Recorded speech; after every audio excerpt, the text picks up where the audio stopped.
Hello, Rakie Ayola. Croeso I Opera Cenedlaethol Cymru. Welcome to Welsh National Opera. Diolch yn fawr iawn. It's really lovely to have you here. And I think before we do anything else, you've got to get a shot of these earrings because they are absolutely spectacular. I love them. They're absolutely amazing. Africa is in the house. It's fantastic to have you here. How are you getting on in Candide rehearsals? So if you're working on camera, you've done a lot of work at home, and then you come in and you get like hardly any rehearsal and you do it. And in a way, opera's more like that, because so much of the work's happened somewhere else. Yes. People have learnt songs, they've learnt the notes basically. Yes. And they come in and they're sort of being told where to stand in the room. So that's new. Is that uncreative or is that more creative in its own way? And how does that differ to rehearsing a play, for example? Oh, that's a very good question. It's certainly creative. Yes. It's definitely creative. For someone with my skills, that I'm thinking on my feet about how I can invest in physically and emotionally in what I'm given. But I'm really enjoying it, and maybe it's a particular privilege because I'm playing the narrator and Pangloss. So traditionally always played by an actor who sings. So I'm surrounded by classical voices, and I am definitely not a classical voice. The character's kind of an island in a way. So I get to go, oh, well, what if I do this and what if I do that? And then I check if James, our director, likes it or not, and you and our choreographer. So. How exciting! So, is opera something that you had on your bingo card at all? Because you've done film, you've done television, you've done plays, you have been a TV presenter. Is this like another step in the Rakie Ayola universe? I've loved Candide since I saw it. I don't know, mid-90s, whenever it was. I sat in the front row, and at the end I left and I bought the Kaos recording. So I've lived with this operetta for a long time. So when the offer came in, I couldn't quite believe it. To be working in this building and with the WNO, who I first saw, I think when I was about 13. I think it was Cunning Little Vixen at Sophia Gardens.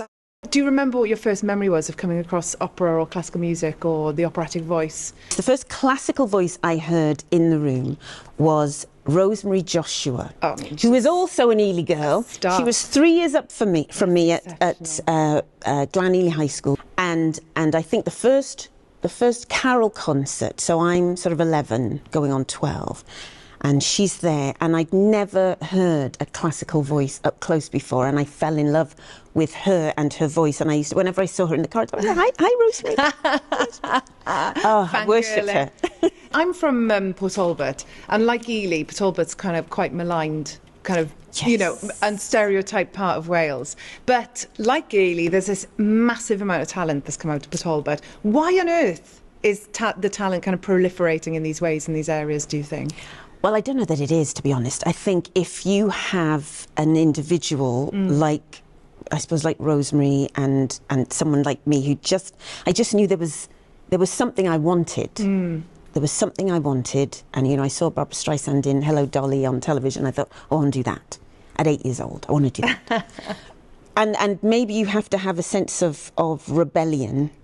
But I think if you're someone coming from an area like that and you don't have the stepping stones, then it can be tricky. When I did the National Youth Theatre of Wales, West Glamorgan Youth Theatre and Porthcawl Comp were ridiculously overrepresented with the most extraordinary talent. Ruth Jones from Porthcawl. Absolutely. Michael Sheen, amongst others, from yes. West Glam. And it's because there were people who ran the drama department or ran the youth theatre who said, you're terrific. Let me show you what's possible with that talent. And thankfully, I had a drama teacher who told my mum when I was 11, 12, an hour a week of drama is not enough for this girl. If she hadn't said that...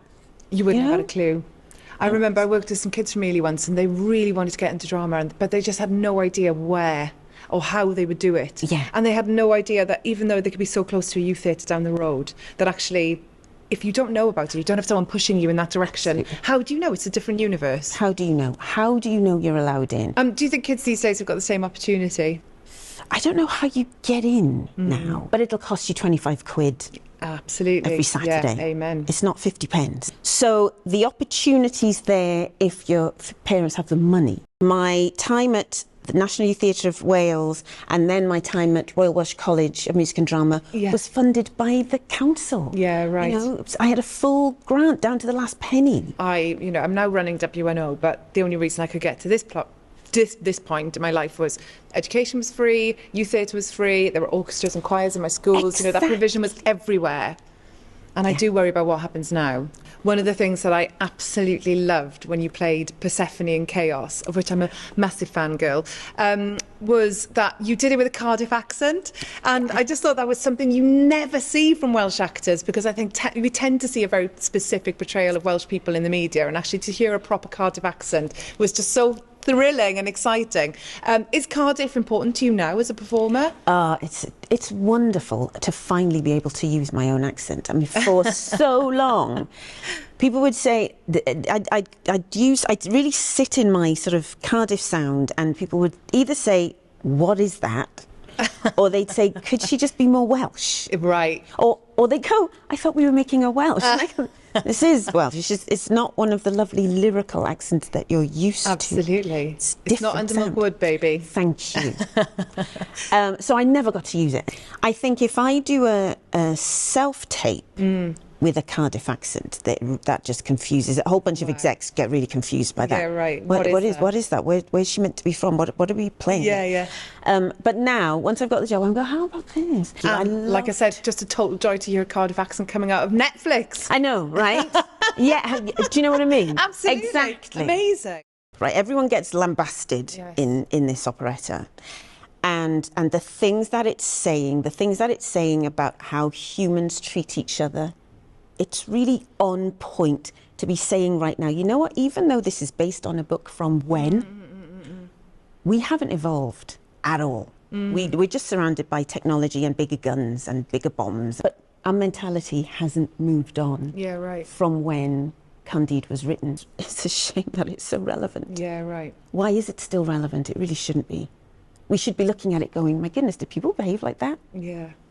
They're behaving like that today. The narrator has a line when I say, in Voltaire's time, Europe was a hotbed of nationalistic sentiment with armies chopping each other to bits over nothing other than a slight difference in religion or ancestry. Yeah. And then I look at them and I say, hard to believe today, I know, but do try.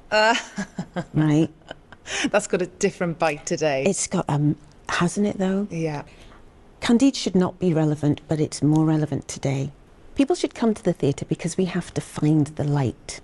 It's really interesting though with all the darkness in Candide, because the piece then has these unbelievably dizzying, for want of a better word, frothy and delightful, beautiful pieces of music. But do those two things coexist? A woman that brought me up, who I called my mum, the day after she died, I went back to school. And then she died on a Thursday, and on a Saturday, I went to Orbit Theatre.